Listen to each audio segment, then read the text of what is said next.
दोस्तों ये रुद्रप्रयाग में आपका हाफ ईयरली एग्जाम हुआ है हिंदी का 10th क्लास का। चलिए देख लेते हैं ये कैसा पेपर आया है। रुद्रप्रयाग का है ये। तो यहाँ पे एक गद्यांश दिया गया है, देखो। आत्मा अजर और अमर है, इस तरह का ये गद्यांश दिया गया है। ठीक है, ये पेपर थोड़ा साफ नहीं भेजा है, बहुत ज़्यादा परेशानी हुई इस पेपर को अपलोड करने में। देखो आप, और भी क्वेश्चन जो है ब्लर है, कोई पेज सही है कोई पेज खराब है। तो जब भी आप पेपर भेजें पहले आराम से इस पेपर को देखें, उसके बाद भेजें, बहुत जल्दबाजी ना करें।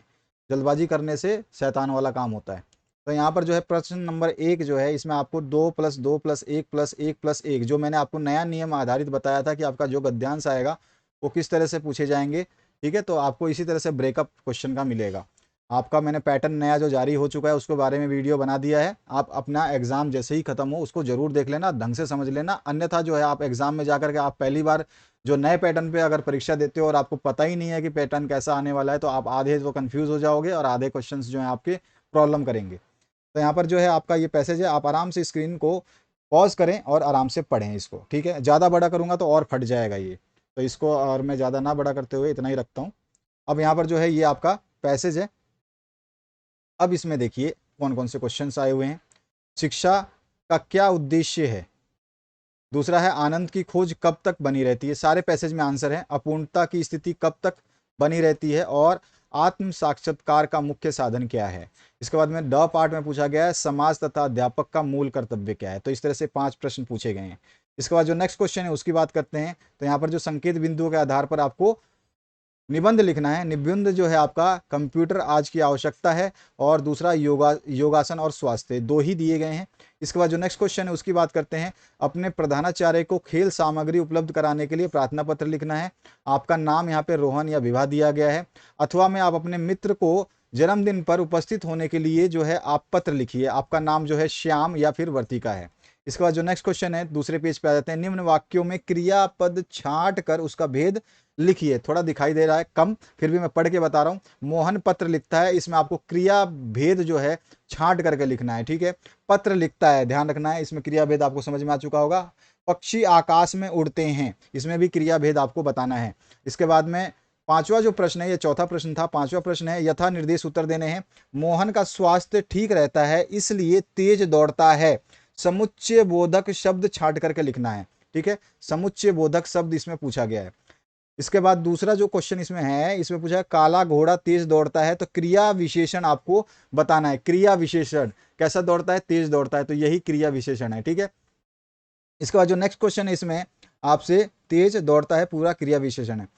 उसने समाचार देखें, उसने समाचार देखें और सो गया, यह निम्न में से किस प्रकार का वाक्य है। तो यहाँ पर मिश्रित वाक्य, सरल वाक्य या संयुक्त वाक्य, यहाँ पे ऑप्शंस दिए गए हैं इसमें। अगला जो है निम्न में से प्रश्नवाचक वाक्य छांट करके लिखिए। क्या मोहन खाता है, वह पढ़ने में ध्यान नहीं देता। तो प्रश्न जिसके पीछे चिन्ह लग जाए वही प्रश्नवाचक चिन्ह होता है, वाक्य होते हैं। तो क्या मोहन खाता है, ये प्रश्नवाचक वाक्य है। इसके बाद आपका 7वां प्रश्न दिया गया है। निम्नलिखित का निर्देशानुसार उत्तर लिखिए। राम धनुष तोड़ा गया, राम द्वारा धनुष तोड़ा गया, इसको कृत्य वाच्य में बदलना है। और पक्षी आकाश में उड़ते हैं, इसको भाव वाच्य में बदलना है। दोनों अलग अलग वाच्य में बदलने हैं। निम्नलिखित शब्दों में से वसुधा शब्द का अर्थ छांट करके जो है आपको लिखना है, जिसके ऑप्शंस दिए गए हैं, जिसमें मेदिनी है, सरिता है, और पयोधर है, और इंदु है। इसके बाद में आपसे निम्न में से कौन गगन का अर्थ नहीं है। तो गगन का अर्थ नहीं है, तो इसमें सूर्य ऑप्शन दिया गया, आकाश ऑप्शन दिया गया, व्योम दिया गया है, और नभ दिया गया है। तो नभ भी होता है, व्योम भी होता है, आकाश भी होता है, सूर्य जो गगन, इसका सही आंसर सूर्य हो जाएगा। इसके बाद जो नेक्स्ट क्वेश्चन है उसकी बात करते हैं। निम्नलिखित काव्यांशों को पढ़ करके नीचे दिए गए प्रश्नों के आपको उत्तर देने हैं। तो यहाँ पे दिया गया हमारे हरी हारिल की लकड़ी, यह आपका वही है जो आपके योग संदेश लेके आते हैं। यहाँ पर सब पहला क्वेश्चन पूछा गया है, गोपियों के लिए हारिल की लकड़ी कौन है। यहाँ पे सीधे सीधे आपका हरि जो है, हरि को उन्होंने, कृष्ण को हारिल की लकड़ी के समान बताया है। गोपियों के लिए करोई ककड़ी क्या है। तो करोई ककड़ी जो है वो उनके वचन है, आपको पता ही है। इसके बाद जो है आपका नेक्स्ट है, कवि तथा कविता का नाम आपको बता देना है। इसके बाद जो नेक्स्ट क्वेश्चन है इसमें अथवा पार्ट में जो आया हुआ है, बादल गरजो घेर घेर घोर गगन धाराधर ओ, इस तरह से लिखा हुआ है ये। और इसका जो है पहला प्रश्न पूछा है, कवि को बादल किसके समान लग रहा है। कवि ने बादल के किस रूप को प्रस्तुत किया है और कवि तथा कविता का नाम आपको बताना है। इसके बाद जो नेक्स्ट प्रश्न है उसकी बात करते हैं। लक्ष्मण ने वीर योद्धा की क्या क्या विशेषताएं बताई हैं, ये बताना है आपको। कवि केवल 2 ही प्रश्नों के उत्तर इसमें से देने हैं। और कवि आत्मकथा लिखने से क्यों बचना चाहता है, और बच्चे की मुस्कान और एक बड़े व्यक्ति की मुस्कान में क्या अंतर है, इस तरह का प्रश्न पूछा गया है। इसका तीसरे प्रश्न पे आ जाइए। 11वां नंबर है, फागुन में प्रकृति में जो परिवर्तन दिखाई देते हैं अपने शब्दों में लिखिए। 1 नंबर का ये क्वेश्चन है। छाया मत छूना कविता के माध्यम से कवि आप अपने पाठकों को क्या संदेश देना चाहता है, ये भी 1 नंबर का ही है। निम्नलिखित गद्यांश को पढ़ने के बाद में किसी एक गद्यांश के नीचे दिए गए प्रश्न के उत्तर देने हैं। तो 2 गद्यांश से कोई एक का ही आपको आंसर करना। एक अथवा में दिया गया था, अथवा के आप ऊपर वाला करो या नीचे वाला करो। तो पान वाले हालदार साहब वाला आ चुका है। इसमें पान वाले के लिए कौन सी बात मजेदार थी? हालदार साहब ठीक सोच रहे थे, मतलब क्या ठीक सोच रहे थे, और पाठ और लेखक का नाम जो आपसे पूछा गया है। इसके अथवा में जो है फादर बुल्के वाला जो है पैसेज आया हुआ है। इसमें वह मन से सन्यासी थे, लेखक का क्या आशय है, और फादर बुल्के की चिंता क्या थी, और कौन सी तकलीफ फादर बुल्के मंच से बयान करते थे। इसके बाद जो है किन्हीं 2 प्रश्नों के उत्तर देने हैं। सेनानी ना होते हुए भी चश्मे वाले को लोग कैप्टन क्यों कहते थे? फादर की उपस्थिति देवदार की छाया जैसी क्यों लगती थी? और लेखिका के व्यक्तित्व पर किन किन व्यक्तियों का किस रूप में प्रभाव पड़ा है, ये आपको बताना है। इसके बाद जो नेक्स्ट है आपका क्वेश्चन नंबर 14। इसमें क पार्ट में पूछा गया है, भगत की पुत्रवधू उन्हें अकेले क्यों नहीं छोड़ना चाहती थी। सारे प्रश्न मैं करवा चुका हूं। अगर आप सॉल्यूशन देखते हो, प्लेलिस्ट विजिट करना जानते हो ना, तो आपको सब मिल जाएगा। अगर प्लेलिस्ट नहीं जानते हो तो कमेंट सेक्शन में मांग भी सकते हो। कमेंट करना थोड़ी सी आदत डालो, आपको जो भी जरूरत है कमेंट करके आप मांग सकते हो। कमेंट सेक्शन में कमेंट करें। उसके अलावा जब आप डिस्क्रिप्शन में जाओगे तो आपको सारे मटेरियल ऑलरेडी अवेलेबल है। ये सारे प्रश्न मैंने करवा रखे हैं। अगर आपने नहीं पढ़े हैं तो वो बात अलग है। इन्हीं 3 प्रश्नों के उत्तर देने हैं जो। तो पहले तो आपके विचार में फादर बुल्के ने भारत आने का मन क्यों बनाया होगा? सीबीएसई का क्वेश्चन आया था अभी, उसमें से पूछा गया है ये। और बच्चे माता पिता के प्रति अपने प्रेम को कैसे प्रकट करते हैं? और जॉर्ज पंचम की लाट की नाक को पुनः लगाने के लिए मूर्तिकार ने क्या क्या यत्न किए? और गंगटोक को मेहनत काश बादशाहों का शहर क्यों कहा जाता है, ये पूछा गया है। कभी श्वेत तो कभी रंगीन पताकाओं का फहराना किन किन अलग अवसरों की ओर संकेत करता है। इसके बाद अगला जो प्रश्न पूछा गया है ब खंड में, यहाँ पर जो है आपका गद्यांश है। यहाँ पे संस्कृत वाला सेक्शन जो है शुरू हो चुका है।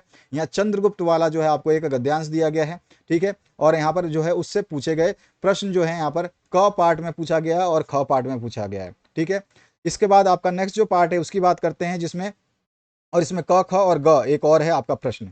इसके बाद आपका जो है यहाँ पर पद्यांश दिया गया है। पद्यांश से 3 प्रश्न पूछे गए हैं। उसके बाद आपका नेक्स्ट जो पार्ट है प्रश्न 18 नंबर, इसमें जो है आपको 3 प्रश्नों के उत्तर देने हैं पठित पाठों के आधार पर, ठीक है। इसमें 4 प्रश्न पूछे गए, 4 में से कोई भी आपको 3 ही उत्तर देने हैं। इसके बाद में नेक्स्ट जो प्रश्न है इसमें आपको यहाँ पे क्या दिया गया है, आपको उचित शब्द चुन करके किन्हीं 4 वाक्यों में रिक्त स्थान की पूर्तियां कर देनी है। तो यहाँ पर जो है आपको उचित शब्द जो है यहाँ पर दे रखे हैं छोटे छोटे से, तो आप देख सकते हैं ये सारे के सारे आपको ऑप्शंस दे रखे हैं। और यहाँ पर 6 वाक्यों में से 4 में आपको पूर्ति करनी है, ठीक है। तो यहाँ पे 6 इधर, 3 तो ये दे रखे हैं और 3 यहाँ पे दे रखे हैं।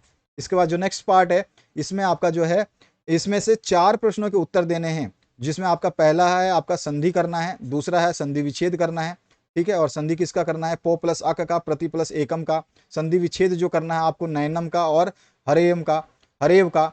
उसके अलावा जो है समास विग्रह करना है आपको, और समास का नाम भी लिखना है।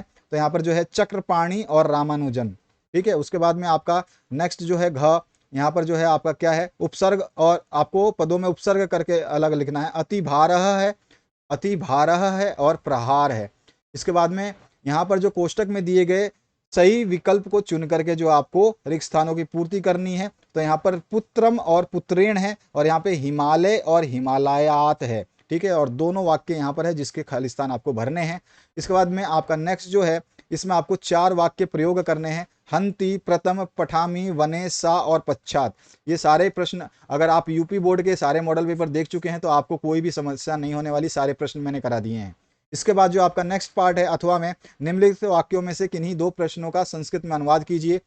2 शब्दों का या 2 जो भी हैं यहाँ पर। मेरा नाम गोपाल है, इसको संस्कृत में करिए, या गाय दूध देती है, या मोहन पत्र पढ़ता है। तो इस तरह का ये प्रश्न पत्र जो है आया हुआ है। आशा करता हूँ इस वीडियो से आप लोगों को हेल्प मिलेगी। Thank you very much. आप अपने सभी जिलों के जो भी प्रश्न पत्र इस चैनल के माध्यम से प्रसारित किए जाते हैं उनको जरूर देखें, तभी जाके आपका कल्याण हो पाएगा। आप सोचते हैं केवल एक प्रश्न पत्र पढ़ के मैं चला जाऊं और जाकर के झंडे गाड़ दूं, तो ऐसा पॉसिबल नहीं होता है।